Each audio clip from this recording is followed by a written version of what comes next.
All right, guys, welcome to Healthy Scratches, Tuesday, May 8th, and it is the Caps year, baby. They did it. They exercised those demons. The Pittsburgh Penguins are dead. Washington Capitals beat them in 6 games. Overtime, Evgeny Kuznetsov with an incredible goal right through the 5-hole of Matt Murray, and the internet exploded. Let me say first, when you say Evgeny Kuznetsov, that celebration, he should be. I don't want to say anything. That too was an mean. awesome celebration. You didn't like that celebration? We talked about like how Frankie. Marchand licked the guy yesterday, and we were saying how it was a bullshit move, but you could see how it was funny. You may have thought that was a bullshit move, but you could see how it was fucking hilarious and awesome. You have to be able to see both sides, YP. I wish Tom Wilson would run through and break this dude's face open. This is the most bullshit Bush League thing.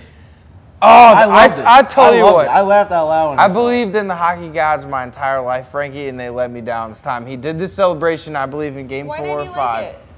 Oh, it was the Capitals. It was, he was flapping his wings. I thought that was awesome. Fuck, dude. I feel like you don't do that in an overtime game winner. It's just winner. I don't know. I don't want to be Don Cherry. It's just you like, just said the word demons. They've had these demons over the Penguins forever, man. They needed to win this game. We all said that there's no chance that it could happen. I know. But they finally did it. I mean, how are you supposed to know how you're going to react when you score that goal? He's done that celebration all the time. Listen, the hockey gods will pay him back. There's no way that it gets on. I'll tell you right now, I've never seen them defeated. They will pay him back for that. Well, There's I do no see doubt the other side. Like, if you're the Penguins, and you get a celebration like that in your face, all you want to do is just It's a loser. That's like something I would see it like. That's not a hockey sportsman-like move at the end. That's just something I would see at like a roller hockey rink in St. Louis, a kid like on a JV team doing that celebration. That's not. He bugs me, but obviously, I'm a Sidney Crosby fan, so I'm obviously. Did you see what Ovi said after the game when they interviewed him?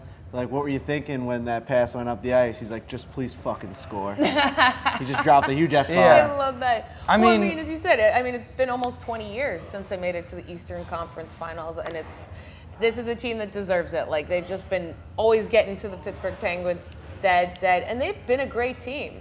Like, even like reading Nate's blog, you're reminded how great they've been. Like 08 to 11, 2013. They've been playing in a really tough division. They've been winning President's trophies. They've been winning divisions. They've been making it to the playoffs on a consistent basis, but they just couldn't get over this hurdle. It is crazy. I was talking with Dave the other day. We were sitting in the car on our way to a pizza review, and we were talking about how the Caps just can't get it done.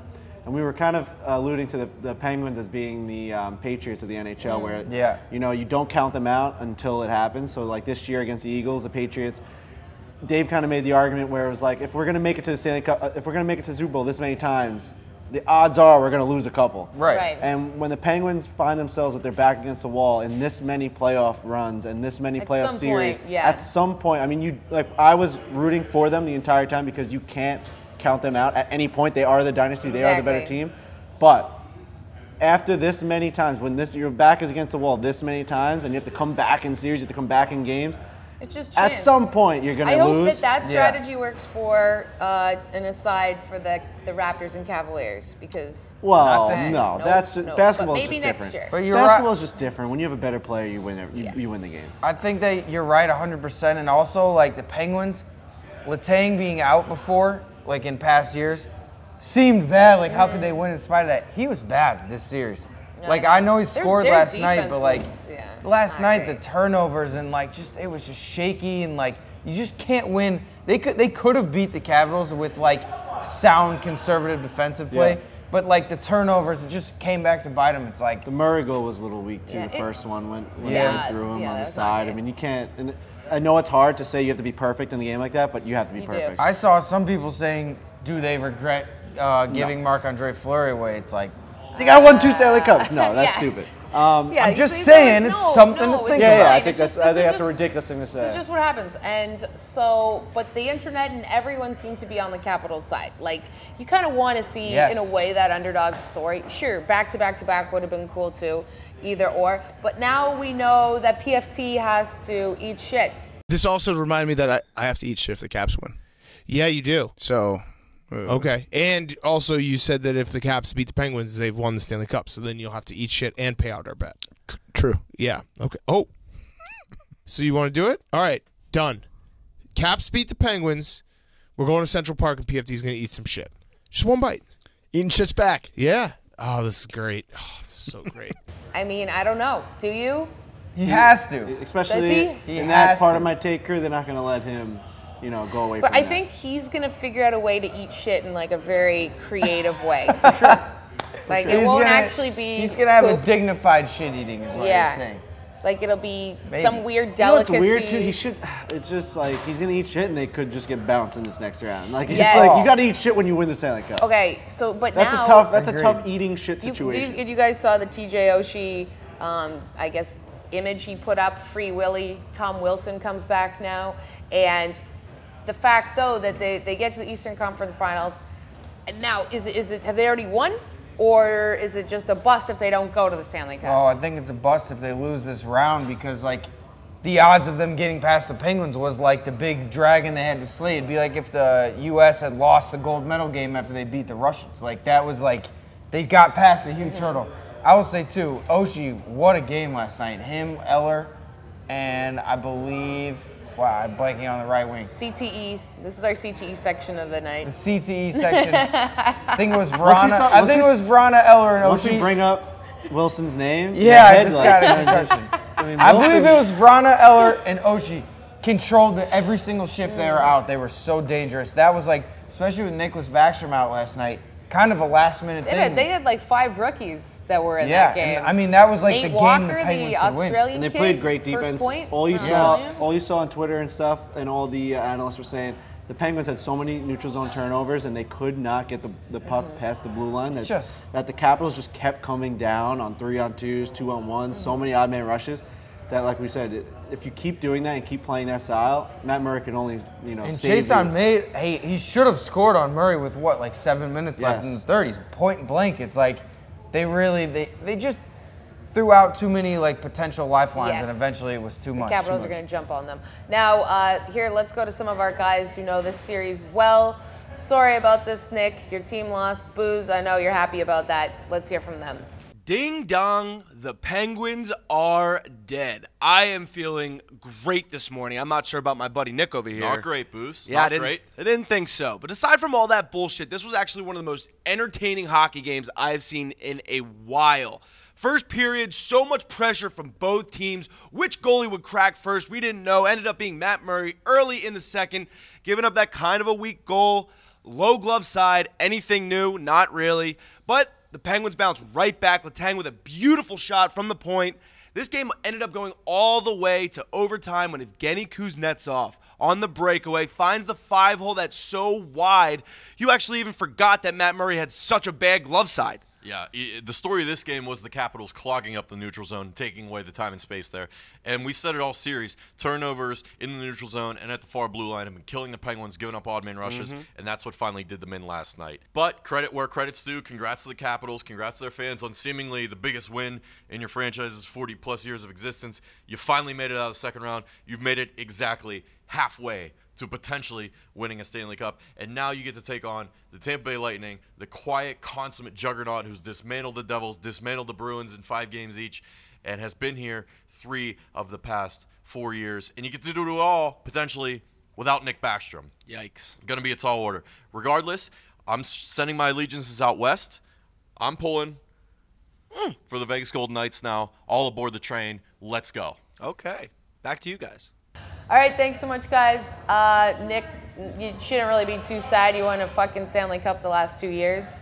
Yeah. And, yeah. I will say, it is like a mitigating thing where it's like, it had to come to an end at some point, and like it sucks for them that it was to the Capitals, but at the same time, it's like 2 cups and then going into the second round. I mean, they were a few bounces away from being like back. It's still a successful 3-year run. I think it's pretty fair to say. And they'll probably be back, like, again next year. A team that helped them, I guess, get depleted, I want to say. Jordy, this is all because of the Philadelphia Flyers, that the Penguins are out.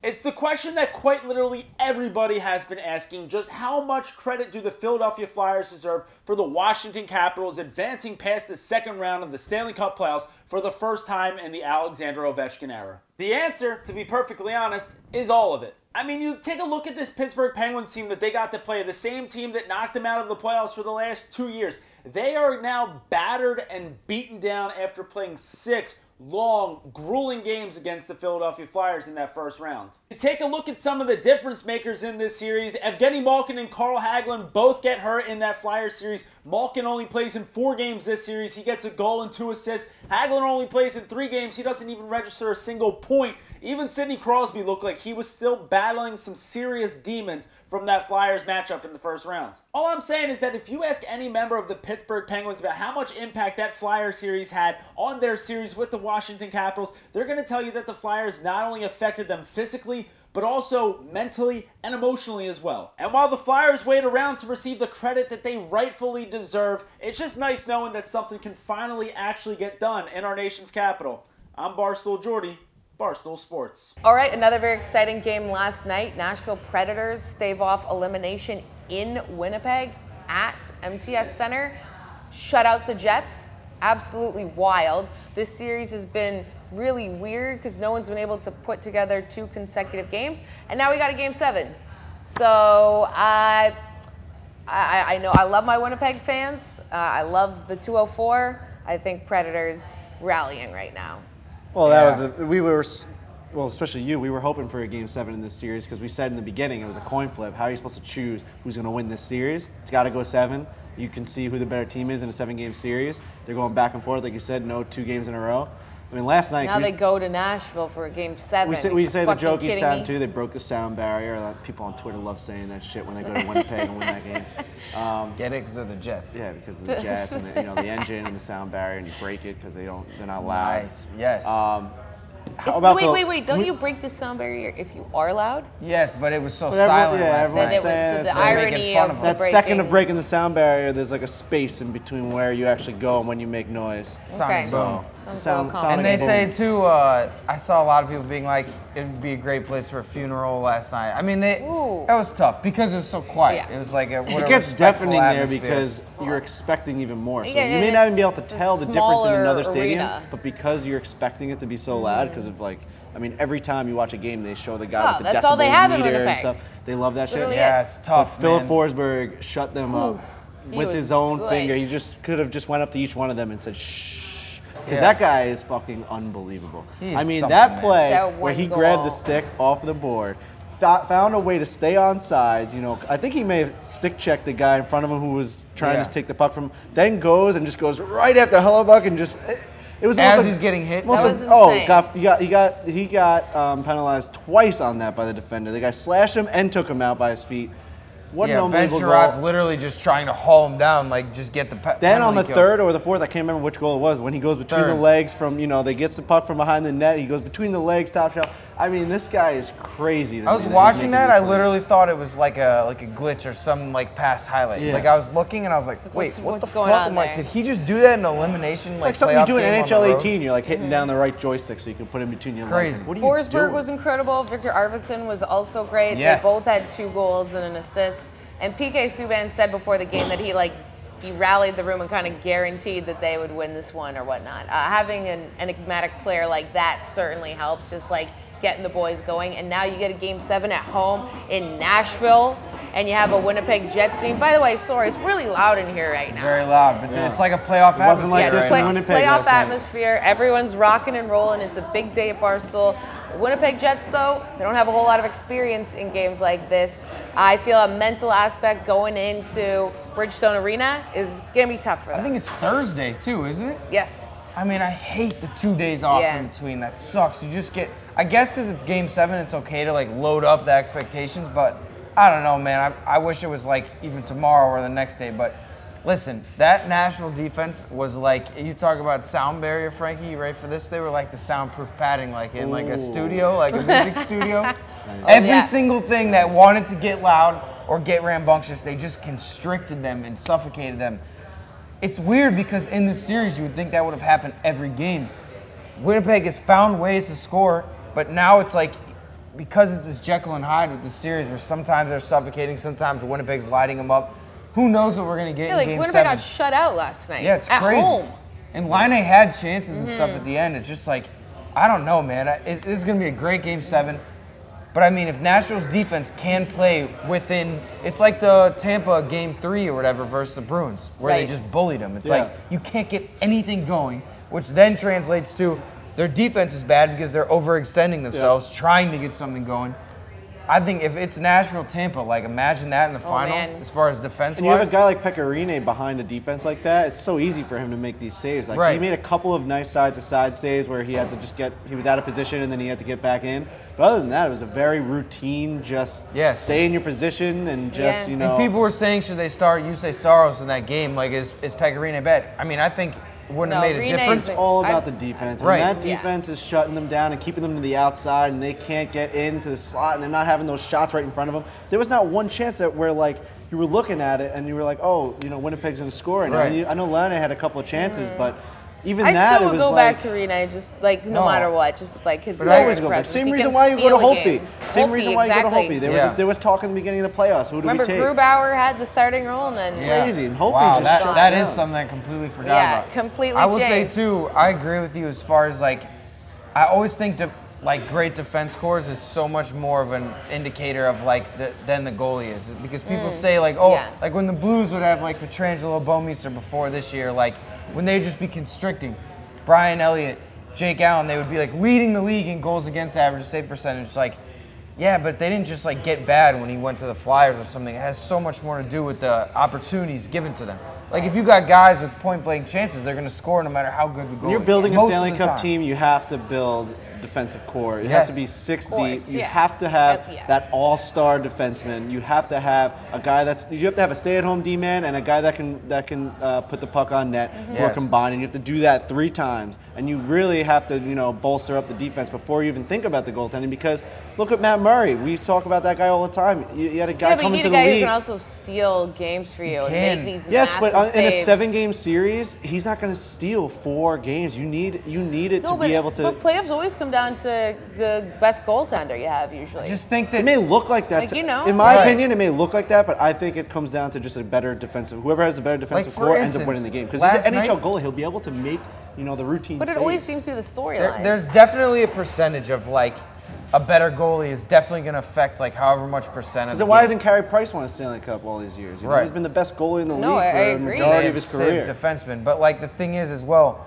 Nashville's like Frankie playing goalie would have been like somewhat all right, because they're limiting the chances. Obviously not really, but I'm saying like he's like, thanks. Like if you took you put a little watching all that DP stuff. If you put like who was the worst team in the league? Like if you put Buffalo's goalie on Nashville's defenseman last night, I have to think they'd still be somewhat all right. Probably still win that game. I mean, even the Islanders won a playoff series with Thomas Greiss in net because the defense was saving shots and they were jumping in front. Like they were clearing pucks. The blocking shot era too. You know, The Rangers legitimately go on their runs because of how good their defense used to be. I mean, they said they used to lead the league in block shots all those years. In the past, at least like a lot of the times, it always seems to be a goalie battle. A lot of the time, even it is. I agree. You know, like, but their storylines change. I agree, and it is depending on the team too. I just think when you have a guy like it's like, look, Freddie Anderson versus Tuukka Rask type of thing. Like, they become such big storylines. But, you know, no one really wants to talk about how good the defensive cores are facing up, you know? Okay, speaking of teams that have been eliminated, I know you guys talked about the Bruins yesterday, but Brad Marchand was very active on Twitter, going sort of at the trolls out there. One of them being, you mentioned it, Montreal Canadiens. They said, without naming names, just a reminder that licking is frowned upon on the golf course as well. So you can't lick balls, that's what they're saying. And Brad Marchand, sorry, I'm 2 years old. Brad Marchand said, funny throwing shade when you were out of the playoff race since October. I actually really like that tweet. I hate Brad Marchand. I loathe him. I despise him. I hate him on the ice. I think he's a fucking rat. I think he's a scumbag. But that tweet made me laugh. And then Joe Haggerty. Montreal, literally, we talked about how the Kings shouldn't be talking. Montreal Canadiens should not be talking. They shouldn't be talking. If you didn't even make the playoffs, just he was right. Stay They've been out. horrible all year. They were one of the worst teams in the NHL. They shouldn't be talking, and I understand. Like it's like if it was like Blues, Blackhawks, or like Cubs, Cardinals. Like I can.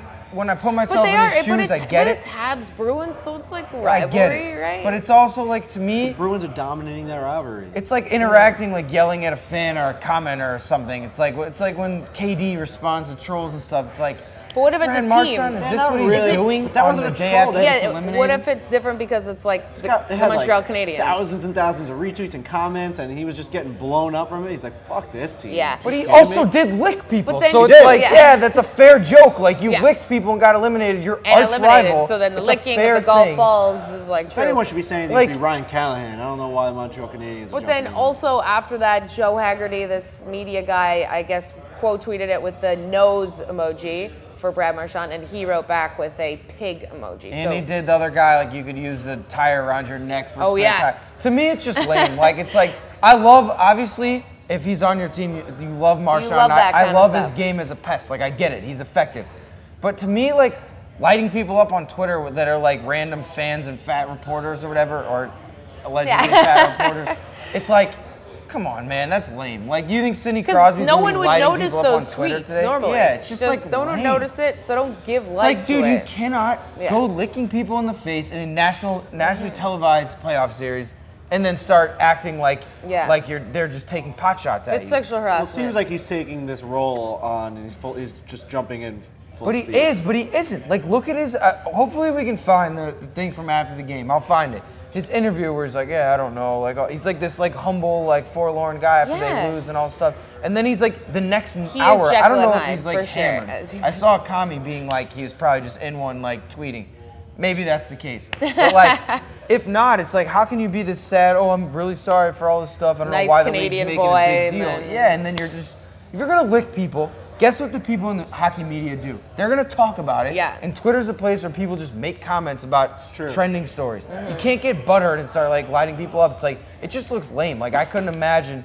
Name like Anze Kopitar, like some guy like lighting people up on Twitter, calling them no, fat. it's not. Like, it's just This lame. isn't- to They me. wouldn't be licking guys, like you said. And Yeah, especially yeah, also, at all. if it's like, if he was talking shit to like Nikita Kucherov or some guy who's like even with him, it's like it's some dude reporter with like 8,000 followers. That's just kind of lame to me. Yeah. It's like, what are you doing? It just looks bad, and it looks like, again, they're taking up real estate in Brad Marchand's That's head. what it looks like. Oh, you're so mentally weak, you need to do this to make yourself feel better. If you're a Boston fan and you see that tweet, and Oh, he's you chirping, love it. and he's chirping your rival, like you see one of your favorite players chirping a Let's rival. fight That's true. over They wrote the will like blog that. on it. Fights was like, yes, this is what I want from I my guess guys. you're right. Yeah, I guess like Feidelberg loved It's it. like You're right. it's a fan's Whatever, dream. boss. to I see just one of your can't favorite see like players, Connor chirping. McDavid like being like. I'd but love then- John Tavares to be like, "Fuck you, Rangers!" Like, But you guys then haven't won again- the Stanley Cup in Yeah. 20 years. I mean, people also say like the NHL's too boring. Maybe this is what it Yeah, needs. true. I guess maybe I'm wrong. That's I don't true. know. We want He's a an little more asshole. personality. You're not gonna get Yeah. me to say the opposite. I think he's a dick. know. But But like in the same sense, as good as Sidney Crosby and Connor McDavid are, like maybe more people will know about the NHL and Marchand because of this. I don't know. That's It's true. a fine line. We kind of need that stuff. All right, well, there's only one more series left to be finished until we find final four teams left. So Vegas Golden Knights await the winner of Nashville and Winnipeg. I'm going Preds in this one. Oh man, I think I want the Jets to win. I want hope the Jets to win too. I But think Preds Nashville win. at home, Nashville at home. I don't want to bet against that. I'm taking Jets. yeah, coin flip for me, and I also just like I want to see the Jets versus the Knights, so I'm taking Jets. I will say Okay. this too. It's very weird when you get to this stage. The Capitals, Lightning, Vegas, Winnipeg, or Nashville will win the Stanley Cup. Like, how weird is that? One of those Wild. five I teams just that are got about shivers to with be- you saying that. Like one of those teams will win the Stanley Cup. That's crazy. Crazy. Probably the least crazy would be the Lightning, maybe. Yeah, because, they've won it before. Yeah, and they've won. Yeah, and But they like were in the Capitals Stanley Cup win, recently. that's like some apocalypse shit. Vegas winning would be maybe apocalypse. Like Winnipeg there's winning, a lot of crazy apocalypse. scenarios. Yeah, Yes, apocalypse winning the is Stanley going down. Cup. Like one of those five teams is gonna win the Stanley Cup 100%. That's crazy to think about. All right, guys. The hard-hitting facts you only find on Healthy Scratch. Yeah, One of like, those teams you don't- will win the Apocalypse. You don't think about it until you look and you're like, holy Apocalypse. shit. Like if the Caps win, Good episode, I'm out. guys. The Cubs and Capitals, it's over. One of the Sports is over. one of the four remaining teams will win the Stanley Cup. Five. Well, I'm saying Five. after. After that, math. And then it'll be the The top. old Right math. now, 5 potential teams could win. I'm just saying, when you look at that list, it's like, damn, Man, I one of can't those teams believe can one. win. Damn. Like, you can't believe the Capitals will can't win. believe. Like, that's crazy. One of them may win. Crazy.